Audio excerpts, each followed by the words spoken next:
Tradepreneur, you have been warned. Video ini sangat penting karena bisa saja krisis yang berikutnya akan menimpa Anda. Kehilangan pekerjaan, bisnis UMKM hancur, bisnis besar Anda, manufaktur Anda kolaps. Sebelumnya, di video Big Restart 2020, saya sudah menyampaikan bahwa akhir daripada COVID adalah di kuartal 3 2022. Dan saat ini, kuartal 3 2022, Anda bisa lihat saya di Melbourne, kota yang sangat strict terhadap COVID, sekarang sudah membuka diri tanpa masker, dan itu sudah terjadi. Yang jadi masalah, pada saat itu saya juga menyampaikan akan adanya debt crisis yang akan mengikuti COVID. Sudah mulai tercium baunya. Kita masih ingat bahwa bulan April, ketika semua ekonom menyatakan Indonesia surplus, tidak ada masalah, semuanya baik-baik saja. Astronaci yang pertama menyampaikan bahwa rupiah berpeluang mencapai 16.200 di konten ini. Hari ini, Oktober, rupiah terus melemah dan sekarang stabil di 15.200. Akankah tercapai ke sana? Dan apa saja poin penting yang harus diperhatikan dan Anda harus mengambil tindakan? Saya akan memberikan solusi di video kali ini. Jika Anda melihat video Big Restart 2, di situ saya mengatakan bahwa COVID adalah by design dan vaksin yang akan muncul ketika Dow Jones sudah mengalami bottoming, institusi mulai masuk dan vaksin akan keluar. Hasilnya terjadi. Itu semua saya lihat dengan menggunakan cycle dari price action analysis, ilmu Elliott Wave, dan kita melihat dari pengalaman waktu saya tahun 2008, saya adalah yang pertama mengatakan bahwa Dow Jones akan turun sampai ke angka 5.000 walaupun waktu itu bottomnya 6.500. Saya melihat pola yang sama ketika itu. Yang menariknya adalah, mari kita lihat cuplikan ini. Dari bulan Januari sampai sekarang, kita tuh masuk di dalam mega sideways. Kapan ini semua akan selesai? Kurang lebih saya estimasi dari tahun 2020 secara cycle itu udah kelihatan di 2022, kuartal 3, itu nampaknya di Indonesia efek daripada COVID secara keseluruhan udah selesai. Oke, di stasiun TV ini saya mengatakan bahwa COVID akan berakhir di kuartal 3 2022. Itu kurang lebih sekitar 1,5 tahun yang lalu ketika lockdown dan PPKM masih ada. Dari mana saya tahu? Waktu itu saya melihat IHSG bergerak di dalam wave 4. Dan kalau kita tarik garis diagonal, price action discount everything, kita bisa melihat bahwa wave 5 rally seharusnya akan mulai terjadi. Otomatis COVID harusnya sudah selesai. Dan sekali lagi, saya sekarang ada di Melbourne menghadiri International Federation Technical Analysis Conference.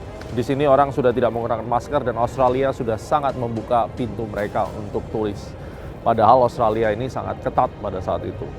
Pada tahun 2022, saya memberikan warning di bulan April. Anda bisa lihat chart ini. Saya melihat bahwa rupiah akan ke 16.200, waktu itu masih 14.300 rupiahnya. Apa yang terjadi dengan IHSG? IHSG sekitar 3 minggu sebelum terjadinya crash pertama kali, sampai 800 poin, saya mengatakan hati-hati crash. Menurut wave 5 pergerakannya yang sudah masuk area cluster, IHSG harusnya terkoreksi. Dan benar, 800 poin. Tapi apa yang kita bisa pelajari? Saya melihat banyak denial yang terjadi di market. Ini adalah psychology test yang saya lakukan. Saya membuat konten yang berhubungan dengan market crash. Di mana pada umumnya, orang-orang tuh nggak suka sebenarnya kalau misalnya kita memberikan fakta bahwa market akan crash. Saya dibilang bearish messenger lah, menakut-nakuti, membuat seram. Yaitu adalah orang-orang yang mungkin tidak memahami tentang market. Saya udah 15 tahun di market, saya mengalami krisis 2008 dan gejalanya sama guys. 2007 waktu itu bubble di subprime mortgage. Dan kalau Anda melihat film Big Short, Anda akan tahu maksud saya bagaimana. Di mana credit default swap itu menjadi salah satu reason kenapa terjadinya subprime mortgage crisis yang diikuti dengan Lehman Brothers, Freddie Mae, dan akhirnya semuanya rontok. Ya kan? Pada saat itu apa yang terjadi? Semua denial, mirip seperti saat ini. Semuanya merasa bahwa Indonesia baik-baik saja. Yang lucunya, ekonom-ekonom senior melihat waktu saya membuat analisis rupiah ke 16.000, mereka mengatakan, itu nggak mungkin. Kenyataannya sekarang 15.200 dan anteng di sana. Warning yang saya maksud adalah kita harus bersiap menyambut debt crisis yang sudah saya prediksi menjadi kelanjutan daripada pasca COVID. Debt crisis disertai dengan inflasi yang tinggi dan beberapa negara sudah masuk double digit inflation. Ditambah dengan unemployment akan menjadi stagflasi yang pada akhirnya suku bunga naik, gagal bayar, semuanya akan meletup pada saatnya. Ini yang saya sebut dengan Big Restart yang ketiga, the tsunami. Apa yang harus kita lakukan? Mari kita review dulu. Jadi begini, setiap ada krisis besar, salah satu behavior dari para investor ataupun masyarakat adalah denial. Mereka denial bahwa suatu negara itu dalam kondisi yang jelek. Misalnya Indonesia, mereka menganggap Indonesia baik-baik saja kok, GDP-nya masih baik. Tapi kenyataannya tidak berlaku demikian. Tidak ada satu negara, apalagi emerging country seperti Indonesia, yang bisa lebih kuat dari semua negara, terutama lokomotif pasar modalnya. Ya, ada hukum yang namanya lagging dan leading. Yang saya takutkan yang terjadi di Indonesia adalah lagging, di mana emerging country Indonesia bukannya jelek, tapi Indonesia memang strong, tetapi ketika terjadi capital outflow besar-besaran karena semua uang pindah ke negara maju seperti Amerika karena mereka terus menaikkan suku bunganya, maka ini katastrofi akan segera dimulai. Pada saat semakin banyak denial yang terjadi, ini merupakan lonceng bahwa ada hal yang perlu diperhatikan, seperti contohnya the big crisis atau recession atau bahkan depression yang akan terjadi di negara tersebut. Nah, saat ini saya mengajak Anda untuk melihat core masalahnya. Semua dimulai dari pasca COVID, bukan pada COVID-nya, karena COVID memiliki penderitaan tersendiri, tetapi ini bicara pasca COVID. Saya percaya bahwa COVID yang mana saya sudah sebutkan itu by design, terlalu cepat recovery-nya. Dan Anda bisa lihat 24 Maret 2020 semuanya terbang dan begitu cepat, dan COVID itu tidak lama untuk menyiksa financial market. Keuntungan yang didapatkan cukup besar, tetapi saya curiga banyak big whales atau paus-paus di dunia keuangan yang tidak mendapat porsi yang seharusnya. Sehingga waktu itu saya juga menyampaikan bahwa COVID adalah pintu gerbang awal untuk mulainya The Great Depression. The Great Depression yang pernah terjadi 1929, pernah juga terjadi tahun 1980-an. Anda juga ingat di Indonesia tahun 68, tahun 78, tahun 98, itu adalah krisis sehingga bunga menjadi 60%. Masyarakat hancur lebur, ekonomi hancur lebur. Tetapi setelah terjadinya depression, apa yang terjadi? Akan muncul bullish long run di ekonomi yang mungkin 10 tahun, 15 tahun yang membuat seorang yang awalnya mungkin dari nol menjadi triliuner. Ini yang sebenarnya dicari, dan kita saat ini berada di dalam satu siklus yang mana siklus besar yang kita sebut dengan big restart yang ketiga, the tsunami, yang menjadi awal mula daripada big depression yang dimulai dari COVID, yang akhirnya dilanjutkan dengan debt crisis yang harusnya akan diikuti dengan super bullish run di semua ekonomi. Nah, saya coba menuliskan di handphone saya. Semua dimulai dari trade war US lawan China 2018, ya. Kemudian berlanjut dengan COVID dan dikonfirmasi melalui Russia versus Ukraine. Anda pikir ngapain sih Rusia sama Ukraina perang? Kalau Anda lihat, dua negara ini perang yang diuntungkan sebenarnya mereka-mereka juga. Dengan harga oil yang luar biasa naiknya, berapa keuntungan mereka dari harga minyak? Remember guys, depression is all about business. Karena Anda jangan terpatok pada depressionnya, tetapi what gonna be next after the depression. Namun, depression bisa menggilas semuanya, membuat Anda hancur berantakan dan bahkan Anda tidak sempat untuk recovery, menikmati kehidupan yang indah setelahnya. Kita harus sadar bahwa masalah yang terjadi sebenarnya adalah masalah supply chain yang disebabkan karena perang Rusia dan Ukraine, walaupun mereka mendapatkan keuntungan besar dari perang tersebut. Kelihatannya hancur negaranya, tapi bisnisnya mungkin di belakang meja mereka tukar-tukaran. We never know. Tapi yang jelas, supply chain problem menyebabkan inflasi tinggi karena harga semua naik.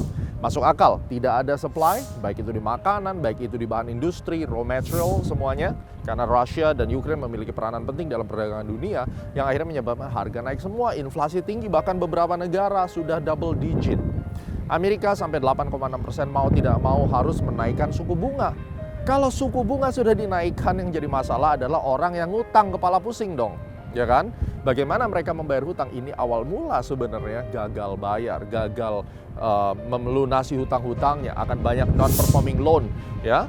Dan seperti kita tahu, Amerika merupakan negara yang sangat kuat. Dengan suku bunganya naik, tentunya orang akan tarik uang dari emerging country berbondong-bondong masuk ke dalam Amerika kembali. Akhirnya apa? US dollar sangat menguat. Oleh karena itu, waktu di bulan April saya mengatakan bahwa rupiah akan bleeding sampai 16.000. Karena saya melihat DXY sangat kuat. Dengan penguatan US dollar yang begitu dahsyat, kita akan lihat negara lain mata uangnya hancur berantakan. Bahkan US dollar dengan euro harganya sama. Banyak orang akhirnya belanja habis-habisan ke euro karena dolar equal dengan euro. Bagaimana dengan negara kita? Tentu rupiah akan ikut. Yang jadi masalah sekarang, hutang tidak terbayar, company rata-rata juga kesulitan di dalam berbisnis, pada akhirnya mereka collapse, layoff atau PHK di mana-mana, bubble meledak. Ini resiko yang luar biasa besar. Kita menyadari bahwa GDP kita flat atau bahkan cenderung turun, income tidak bertambah, inflasi naik menyebabkan barang-barang naik mau tidak mau. Ini luar biasa dampaknya untuk negara kita. So, ini yang sedang kita hadapi. Tahun 2008, financial crisis tidak menyentuh middle low society. Tetapi kali ini, kita akan merasakan gelombang tsunami yang lebih parah daripada 2008. Kalau itu terjadi, ya bisa saja tidak terjadi. Tapi kalau ini terjadi, prediksi saya, ini akan menghajar.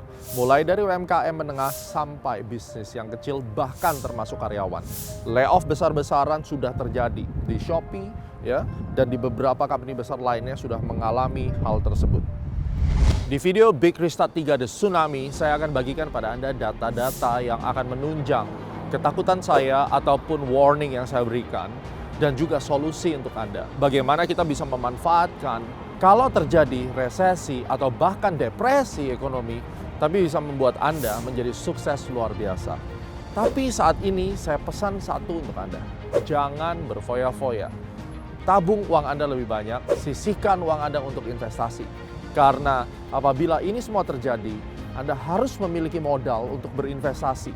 Anda harus menabung karena hanya saving dan Anda mungkin bisa deposito, Anda beli obligasi atau Anda beli saham, itu yang akan menyelamatkan posisi Anda nanti. Jika Anda mengikuti Astronaci dalam 15 tahun terakhir atau mungkin 5 tahun terakhir, Anda akan sadar bahwa outlook yang saya berikan tentang makro atau tentang kejadian-kejadian yang besar, kebanyakan hampir selalu benar.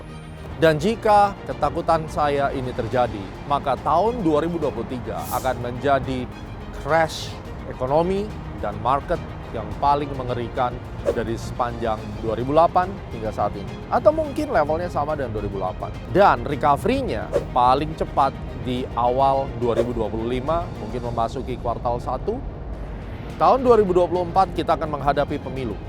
Bagaimana presiden cycle antara US dan Indonesia yang sama-sama mengadakan pemilu. Akan banyak dana yang diperlukan untuk pemilu dan mereka akan mencari dana itu dari financial market. Caranya bagaimana? Dihajar dulu financial marketnya, mereka ambil di bawah dan kemudian harganya naik kembali ke atas. Itu bisa saja terjadi. Di Big Restart yang ketiga saya akan bedah itu semua untuk Anda. Pastikan Anda download eClub Super App karena beberapa dari data-data itu akan saya bagikan gratis di eClub Super App. Anda bisa langsung mengunjungi Google Play Store atau App Store, Anda download eClub Super App karena ada beberapa data-data yang terus akan secara kontinu saya update di sana. Ingat pesan saya, jangan berfoya-foya, mulai menabung dari sekarang, mulai belajar investasi apapun bentuknya untuk menyelamatkan diri Anda. Ingat, ancaman terbesar akan segera datang, the tsunami. Sampai ketemu di Big Restart yang ketiga.